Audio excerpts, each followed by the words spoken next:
Okay, welcome to your third and final module on how to use Training Peaks. Today's module we will focus on how to use the dashboard to monitor the progress of your athletes over the course of several months to a year and also be able to compare data from the present to the past. So in order for your dashboard to work most effectively, it's important that you've established your athlete zones.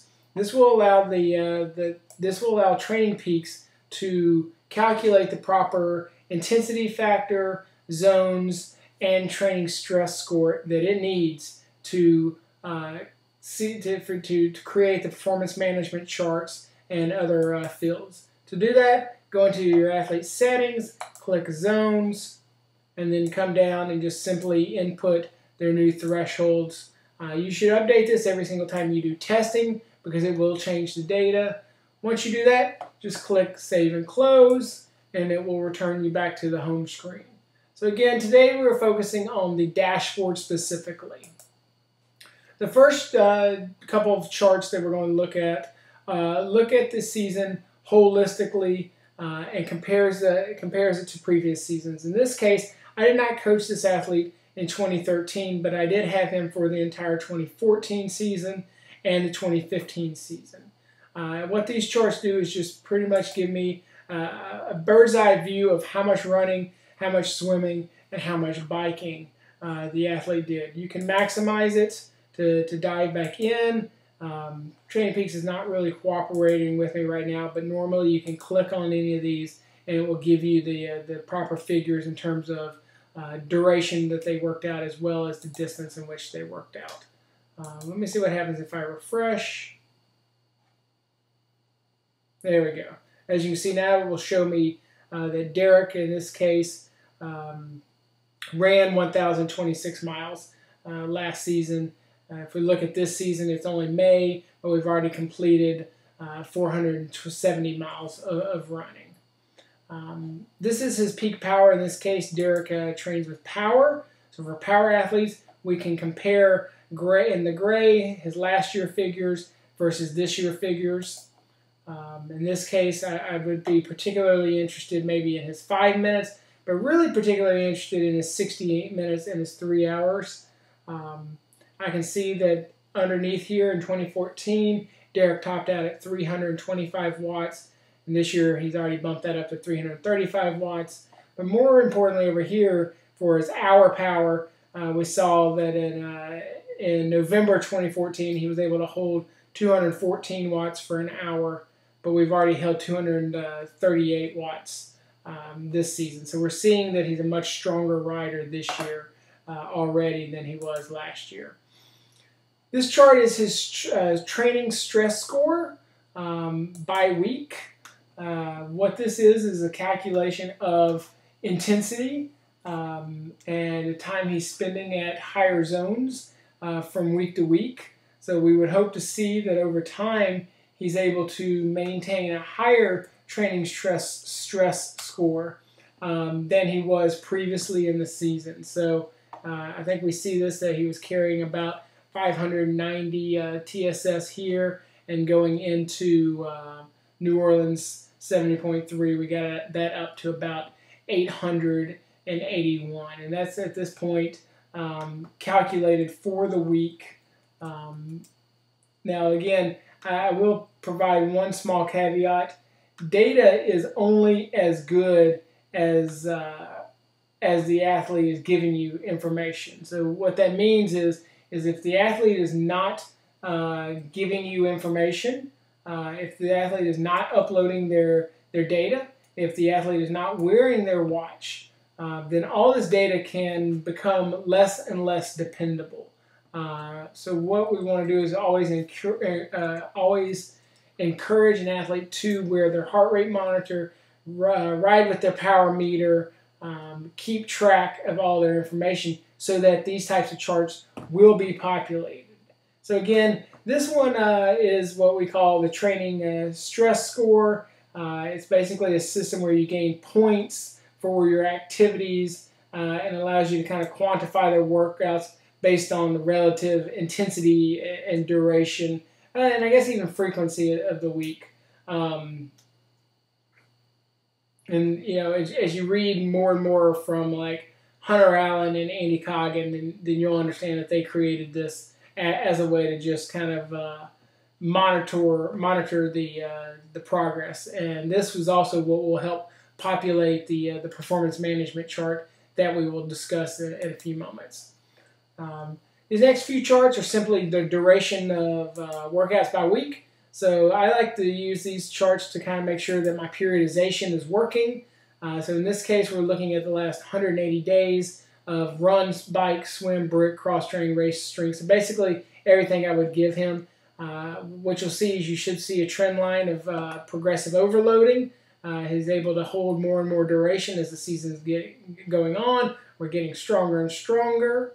I have these charts also for swimming, running, and biking, and it allows you to really get in and really see some of the data that you've been doing and some of the work that you've been performing on the athlete. So, for instance, if I pull up his run by week, we did a big run focus. You can see the overload here, and then you can kind of see how we went into just a basic maintenance mode for the rest of the season. In this case, if I click on the bar, it'll tell me that Derek ran 35 miles that particular week, and that's what it took him about 5 hours. And that's important for me to know, and sometimes I'll make sure to make a note of that in his ATP so that when I'm planning for later in the season, if I need Derek to also hit about 35 miles for the week, then I know I need to plan for 5 hours of running. Hopefully, as the season goes on, he gets slightly faster. That might become 4:45. But again, it kind of depends on the type of running you're giving him. Here he did 32.5 miles in 4:43. Here he did 31.6 miles in 4:30. So it kind of just depends on the types of workouts. More intensity, obviously, is going to be more mileage in less time. So again, these charts are really just good to help you to maintain your periodization. It allows you to break out periodization by sport. These next two charts are their fitness history. This is his run history and his bike history. So the way this is broken out is the first four rows are his running by week in the last 4 weeks. So in this case, I know that he did 3 hours and 8 minutes, or 23.3 miles last week. It also gives me his score for the week and the fastest he ran a particular distance at.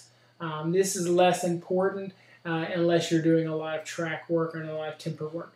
But it also gives me his running mileage for the last few months, all the way back as far as you want to go.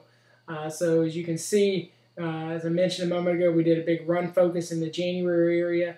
He ran 134 miles that month, and then we backed it off just a little bit. So again, the bike's just the same. And then the last thing we want to look at is his performance management chart. So if you recall from the coaching modules, performance equals fitness minus fatigue. And this is what this ultimately is right here. You have your pink line, which is your acute training load, or your ATL, and that's basically your daily/weekly training load. How much training have you been doing? Your yellow line down here is your training stress balance, or your TSB. This is really fatigue, and the further down this goes, the more fatigued you become. In between these two numbers is your chronic training load, and this is a cumulative number of how much training load that you've been carrying over a long period of time. So what we want to see again is a progressive overload. We'd want to see a nice linear pattern moving up and up. And in this case, if we went back to the beginning of the year, we can see that Derek was carrying a chronic training load of 77.2, and that by the time we got him up here to New Orleans, we had him at 105. So theoretically, we improved his fitness by about 25%.